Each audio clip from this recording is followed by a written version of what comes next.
city that responds to our needs?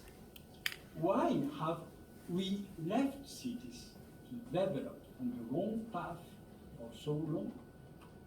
I would like to offer a concept of cities that goes in the opposite direction to modern urbanism, an attempt at converging life into a human-sized space rather than fracturing it into inhuman bigness and then forcing us to adapt. I call it the 15-minute city. And in a nutshell, the idea is that cities should be designed or redesigned so that within the distance of a 15-minute walk or bike ride, people should be able to live the essence of what constitutes the urban experience. To access work, housing, food, health, education, culture, and leisure. Have you ever stopped to ask yourself, why does a noisy and polluted street need to be a noisy and polluted street? Just because it is? Why can't it be a calm street lined with trees where people can actually meet and work in the baker and kids can work to school? Our acceptance of the dysfunctions and indignities of modern cities has reached a peak. We need to change that. We need to change it for the sake of justice, of our well-being, and of the climate. What do we need to create 15-minute cities? First, we need to start asking questions that we have forgotten. For instance, we need to look hard at how we use our square meters. What is that space for? Who's using it and how? We need to understand what resources we have and how they are used. Then, we need to ask what services are available in the vicinity, not only in the city center, in every vicinity.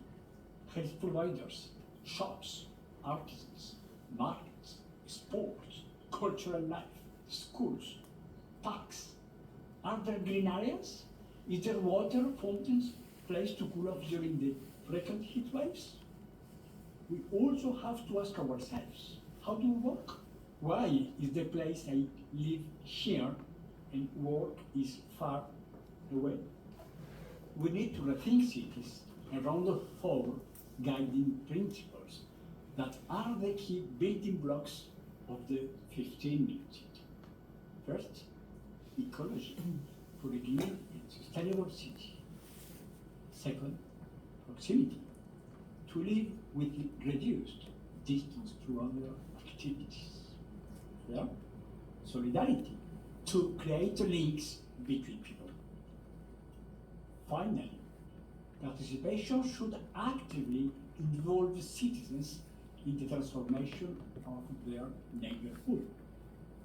Don't get me wrong. I'm not angling for cities to become rural hamlets. Urban life is vibrant and creative. Cities are places of economic dynamism and innovation. But we need to make urban life more pleasant, agile, healthy, and flexible. To do so, we need to make sure everyone, and I mean everyone, those living downtown and those living at the fringes, has access to all key services within proximity. How do we get this done? The first city to adopt the 15-minute city idea is Paris, France. Mayor Anne Hidalgo has suggested a big bang of proximity. 안네 히달고 사장이 프랑스에서 적용을 A massive 시켰어요. 실제로. decentralization, developing new services for each district, a reduction of traffic by increasing bike lanes into spaces of leisure, new economic models to encourage local shops, building more green spaces, transform existing infrastructure. For instance, publication labs in sports centers or turning schools into neighborhood centers in the evenings. 공간을 다기능화하는 거죠. Actually, the golden rule of the 15-minute city, every square meter that's already built should be used for different things. The 15-minute city is an attempt to reconcile the city with the humans that live in it. The 15-minute city should have three key features. First, the rhythm of the city should follow humans, not cars. Second, each square meter should serve many different purposes.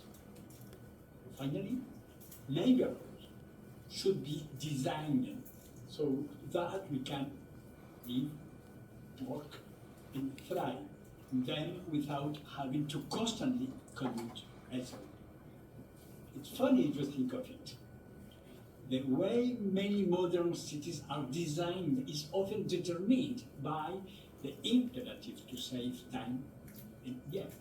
So most time is lost to commuting, 멀리 출근을 해야 sitting in 되니까요. traffic jams, driving to a mall, in a bubble of illusory acceleration. The 15-minute city idea answers the question of saving time by turning it on its head, by suggesting a different pace of life, a 15-minute pace.